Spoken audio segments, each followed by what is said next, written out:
Selamat datang di Wacana. Hari ini kita akan membahas sebuah paradoks yang menarik sekaligus ya bisa dibilang ironis dalam kehidupan modern kita. Tubuh kita secara biologis itu kan mesin yang dirancang selama jutaan tahun untuk terus bergerak. Tapi dunia yang kita bangun dalam beberapa ratus tahun terakhir ini justru memaksa kita untuk diam di kantor, di mobil, di sofa. Nah, ini adalah sebuah ketidakcocokan evolusioner yang jadi sumber dari banyak sekali penyakit kronis yang kita hadapi sekarang. Betul betul. Dan, dari situ kan muncul pertanyaan utamanya ya. Jadi cara terbaik untuk sehat itu sebetulnya bagaimana? Apa kita harus gitu mencoba kembali ke gaya hidup nenek moyang kita yang super aktif itu? Atau justru kita harus lebih pintar dan memanfaatkan semua teknologi serta ilmu modern untuk mengelola kesehatan kita di tengah dunia yang ya sudah terlanjur nyaman ini? Kalau menurut saya, jawabannya ada di akar masalahnya. Solusi yang paling fundamental dan paling efektif adalah dengan secara sadar mengintegrasikan kembali pola gerak para leluhur ke dalam hidup kita. Kita harus kembali bergerak seperti seharusnya tubuh kita bergerak. Nah, kalau menurut saya sih, mengidealisasikan masa lalu itu agak kurang praktis dan sedikit romantis ya. Pendekatan yang lebih realistis dan bisa dijalankan adalah menggunakan semua perangkat modern yang kita punya, mulai dari latihan yang efisien, data kesehatan, sampai intervensi medis untuk mengoptimalkan kesehatan kita di dunia nyata, dunia saat ini. Oke, mari kita mulai dari konsep dasarnya yang disebut penyakit ketidakcocokan. Ini ide yang sangat kuat. Biologi kita itu ditempa di dunia di mana bergerak itu bukan pilihan, tapi ya keharusan untuk bertahan hidup. Nenek moyang kita, para pemburu peramu, itu berjalan kaki rata-rata 10.000 sampai 18.000 langkah setiap hari. Tapi mereka melakukannya bukan untuk olahraga atau membakar kalori, bukan. Tapi untuk cari makan, berburu, pindah tempat tinggal. Hidup mereka adalah gerakan itu sendiri. Nah, sekarang coba bandingkan dengan kita. Kurang dari separuh orang dewasa di negara maju yang rutin berolahraga. Akibatnya, ya kita lihat ledakan penyakit yang dulu sangat langka. Penyakit jantung, berbagai jenis kanker, diabetes tipe 2, demensia. Ini bukan sekedar nasib buruk atau konsekuensi yang tak terhindarkan dari bertambahnya usia. Bukan. Ini adalah akibat langsung dari gaya hidup yang tidak aktif. Datanya jelas banget. Perempuan yang aktif secara fisik 150 menit per minggu, itu risikonya terkena kanker payudara turun 30-50%. Jadi bagi saya, jalan menuju kesehatan sejati itu adalah dengan meniru pola leluhur kita. Perbanyak bergerak secara alami, kurangi duduk, dan yang paling krusial, pertahankan kekuatan otot seiring bertambahnya usia untuk memperlambat proses penuaan biologis atau yang disebut senescence. Resepnya, nah di situ saya kurang setuju. Berusaha hidup persis seperti nenek moyang kita itu kedengarannya bagus, tapi ini adalah fantasi naturalistik. Kita tidak bisa seenaknya memilih satu aspek evolusi, yaitu kebutuhan bergerak, dan mengabaikan aspek lainnya yang sama kuatnya, naluri untuk menghemat energi. Kenapa kita lebih memilih eskalator daripada tangga? Kenapa kita cari tempat parkir paling dekat dengan pintu masuk? Itu bukan karena kita malas. Itu adalah insting yang sudah tertanam jutaan tahun, dibentuk di dunia di mana kalori itu barang langka dan berharga. Melawan naluri ini di dunia modern yang penuh kenyamanan itu, ya ampun, itu perjuangan seumur hidup yang seringkali gagal. Dan yang lebih penting, materi sumber kita sendiri menunjukkan sesuatu yang menarik. Kita tidak perlu mencapai tingkat aktivitas pemburu pramu untuk dapat sebagian besar manfaatnya. Kurva manfaat kesehatan itu mulai mendatar setelah kita mencapai sekitar 7.000 hingga 8.000 langkah. Artinya, pendekatan yang lebih cerdas dan berkelanjutan adalah menggunakan strategi modern yang efisien, latihan kekuatan yang terprogram, panduan nutrisi berbasis sains, bahkan intervensi medis bisa melawan efek buruk gaya hidup kita tanpa kita harus menolak semua kenyamanan modern. Ini soal efisiensi, bukan sekedar meniru volume aktivitas masa lalu. Saya paham logika efisiensi itu, tapi seringkali efisiensi itu mengorbankan sesuatu yang fundamental. Mari kita lihat contoh nyata yang dibahas dalam materi kita. Pensiun. Pensiun adalah konsep yang sangat modern dan secara biologis bisa sangat berbahaya. Di masa lalu tidak ada yang namanya berhenti total dari aktivitas fisik. Para kakek nenek, para tetua, mereka tetap aktif seumur hidup. Mungkin mereka tidak lagi berburu mamut, tapi mereka bekerja di ladang, mengumpulkan hasil bumi, mengasuh cucu, memperbaiki peralatan. Aktivitas konstan ini bahkan di usia senja terus menyalakan mekanisme perbaikan di dalam tubuh, menjaga massa otot dan memperlambat penuaan. Sebaliknya, apa yang terjadi di dunia modern? Pensium seringkali jadi awal dari lingkaran setan. Kurang gerak yang menyebabkan hilangnya massa otot, atau dalam istilah medisnya disebut sarkopenia. Ini adalah proses yang diam-diam membuat kita jadi rapuh saat tua. Begitu otot melemah, kita jadi makin malas bergerak dan penurunannya makin cepat. Ini bukti nyata bahwa meniru pola hidup leluhur, yaitu tetap aktif dan produktif secara fisik seumur hidup, adalah kunci untuk menua dengan sehat. Salahnya bukan pada konsep pensiun itu sendiri, tapi pada kegagalan kita untuk mengganti aktivitas berbasis pekerjaan dengan bentuk aktivitas lain yang, ya, sama bermaknanya. Solusinya bukan memaksa kakek nenek usia 70 tahun untuk kembali ke ladang. Itu absurd. Solusinya adalah mendorong pengganti modern yang cerdas.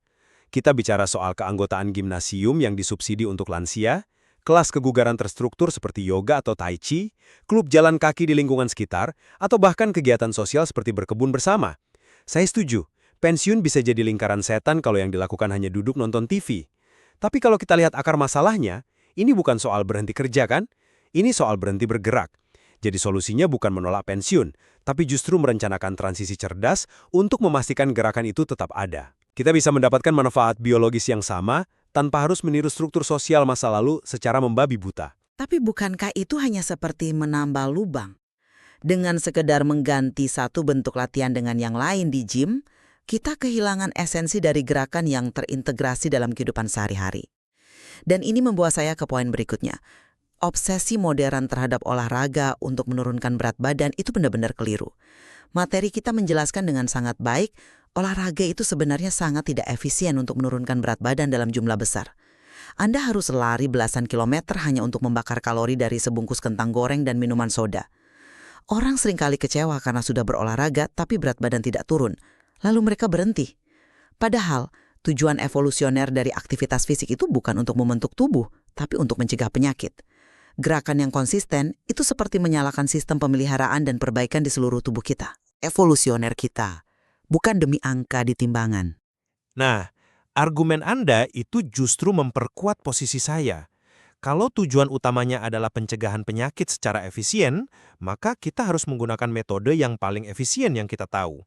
Dan disinilah ilmu pengetahuan modern masuk. Data yang Anda sebutkan tadi tentang kurva manfaat yang mendatar, itu kuncinya. Manfaat kesehatan terbesar datang dari perubahan dari tidak aktif sama sekali menjadi sedikit aktif. Dan manfaat tambahan mulai berkurang setelah titik tertentu yang jauh di bawah level aktivitas pemburu peramu. Jadi kita tidak perlu berjalan 15 km setiap hari. Kita bisa pakai inovasi modern misalnya. Latihan interval intensitas tinggi atau HIIT. Ini kan konsep latihan di mana kita olahraga sekuat tenaga dalam waktu sangat singkat, diselingi istirahat, lalu diulang lagi. Hanya dalam 20-30 menit, beberapa kali seminggu, kita bisa mendapatkan manfaat kardiovaskular dan metabolik yang luar biasa. Efisiensi modern dalam hari ini jelas mengalahkan volume kuno. Ini memungkinkan kita untuk meretas sistem biologis kita untuk mendapatkan manfaat maksimal dengan investasi waktu minimal, yang sangat cocok dengan realitas kehidupan modern yang super sibuk.